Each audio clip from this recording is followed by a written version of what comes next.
Senator Kennedy, if President Johnson were to feel next year that he could only win a re-election by asking you to replace Vice President Hubert Humphrey, would you accept the Democratic vice presidential nomination in 1968? No, I would not, but I think there is no indication that he would ask me, and I think that he's made his alliance. From CBS Washington, in color, Face the Nation, a spontaneous and unrehearsed news interview with Senator Robert F. Kennedy of New York, whose new book, To Seek a Newer World, has just been published. When I criticized the war in Vietnam in a major speech back in February of 1966, after the initial stories, it was placed purely the stories that were written. And it's been true, really, of the period of the last, as I say, 18 months or last year, that it's always been on the basis of the fact that I would like to still have President Kennedy President of the United States. I resent Lyndon Johnson as President of the United States. Robert Francis Kennedy was born on the 20th of November 1925, the third son of Joseph Kennedy Sr. and Rose Fitzgerald Kennedy. While in his youth, he was overshadowed by his older brothers. Two terrible events would change that. His brother Joseph Jr. was killed in an air accident on the Western Front in 1944. And his brother John was shot and killed while in his car in Dallas, Texas, November 1963. Then, alas, it was Bobby who rose to fulfill his father's ambitions for the family. He was elected to the US Senate for New York in 1964, at a time when the Vietnam War was escalating drastically. After narrowly escaping an assassination attempt in LA June 1968, he clinched the Democratic nomination. In the fall, he faced the Republican candidate Nelson Rockefeller. This is what happened next. Hello guys, and welcome back to another video. Today I am, as you might understand, talking about what if Robert Kennedy won the 1968 presidential election. Before we get started for real, please like, please subscribe. Thank you. In 1968, the election was between the Democratic candidate, New York Senator Robert Kennedy, and Republican candidate, New York Governor Nelson Rockefeller.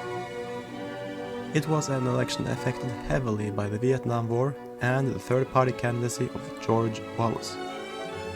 In the end, Robert Kennedy managed to win a plurality of the Electoral College, but without the 270 threshold due to Wallace's intervention, it would all go to the House of Representatives. The House of Representatives, however, was controlled by the Democrats, and they decided that Robert Kennedy would be the next President of the United States. Meanwhile, the US Senate decided that his running mate, Henry Jackson of Washington, would be the next Vice President of the United States. Robert Kennedy immediately started the withdrawal of Vietnam, and the last American forces left in June 1970. Though liberals cheered at this, many conservatives viewed it as a massive embarrassment and a weakening of America's standing on the world stage. This would affect Robert Kennedy's re-election, who lost many southern states to a Republican, a moderate Republican, the governor of Michigan, George Romney. However, he still won, winning most of the states that he had won 4 years earlier. Even though he won re-election, his policies faced many obstacles. In 1976, the conservative uprising emerged. The uprising consisted of many culturally conservative voters from all across the country. They were critical of many things, including the Kennedy administration's hasty withdrawal from Vietnam, affirmative action. They also disliked the anti-war movement, the Equal Rights Amendment, and any other economic prioritization of colored people that the Kennedy administration had imposed upon America. Ronald Reagan, the now former governor of California, was riding high on this wave, and this helped him win the election of 1976 in a landslide against J. William Fulbright, a senator from Arkansas. In 1980, Reagan won re-election by an even bigger margin. Reagan's Democratic opponent Edmund Muskie failed to win his home state of Maine and only won Minnesota, Rhode Island, and the District of Columbia. It was one of the greatest landslides in history. When President Reagan was unable to seek re-election in 1994, the torch passed to his vice president. Vice President James Buckley, a former New York senator and a part of the moderate wing of the Republican Party. He had been vice president since 1977 and was quite popular on the East Coast, but he lacked strength among culturally conservatives in the Midwest and the South. However, he did succeed in winning the election against a former governor of Georgia, Jimmy Carter. Then, in 1988, came the turning point. A massive movement in the conservative wing of the Republican Party opposed Buckley's policies. They opposed most of all his spending. The United States was squandering money both to Afghan rebels that were fighting the Soviets. They were sending money to both the sides in the Iran-Iraq war. They were also funding the Contras in South America, and they were spending enormous sums in settling migrants in America itself. As a result, Buckley's approval rating plummeted. Pat Buchanan led a major uprising and managed to win several states in the GOP primary that year. And in the election of 1988, Edward Kennedy, the brother of two former presidents, soared to victory, winning thanks to a coalition of the East Coast, Midwest, and Southern US states.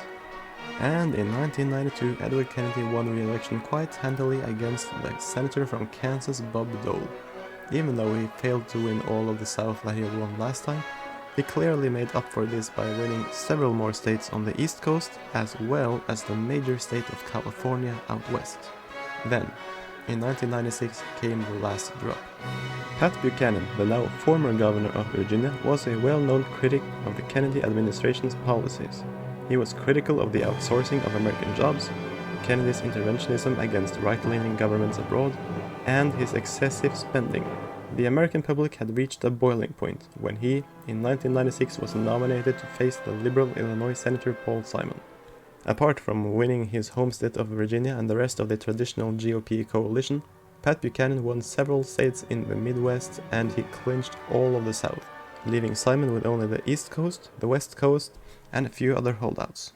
Meanwhile, the 1996 election also left the Senate in firmly Republican control, permitting Buchanan to deliver on his most popular promise to suspend immigration into the country during his entire term. In year 2000, Pat Buchanan faced the senator from Tennessee, Al Gore, but already being the favorite to win in early September, he surged in the polls and delivered an even bigger victory than he had done in 1996. In 2004, optimism was skyrocketing in the United States, and both parties decided to go for more moderate and liberal candidates. Just like in 1968, both candidates were from the same home state, Governor of Massachusetts Mitt Romney and Senator of Massachusetts John Kerry. In a very tight election, Kerry defeated Romney by the sliver of his teeth, winning the two very crucial swing states of Florida and Ohio. Romney failed to win his home state, but did win one New England state, the already right-leaning state of New Hampshire. But then, in 2008, something happened that would change everything. Late into Kerry's term, Wall Street collapsed, and the Great Recession started. Kerry, who was already struggling with poor approval ratings, could only sit and watch as the economy went down the drains. In 2008, the Republicans delivered their last gigantic landslide with Tom McClintock, the governor of California, defeating Kerry, winning more than 440 electoral votes. In the next 4 years, McClintock would, however, have to deliver on his promises to restore the American economy. And in 2012, he faced the senator from New York, Hillary Clinton. While he did manage to defeat Clinton, it was much closer than last time, as turnout from predominantly minority states like California, Illinois, and New York were this time high again. McClintock had not been able to deliver on all of his promises, but he did win all the traditional Republican states except from the state of Virginia.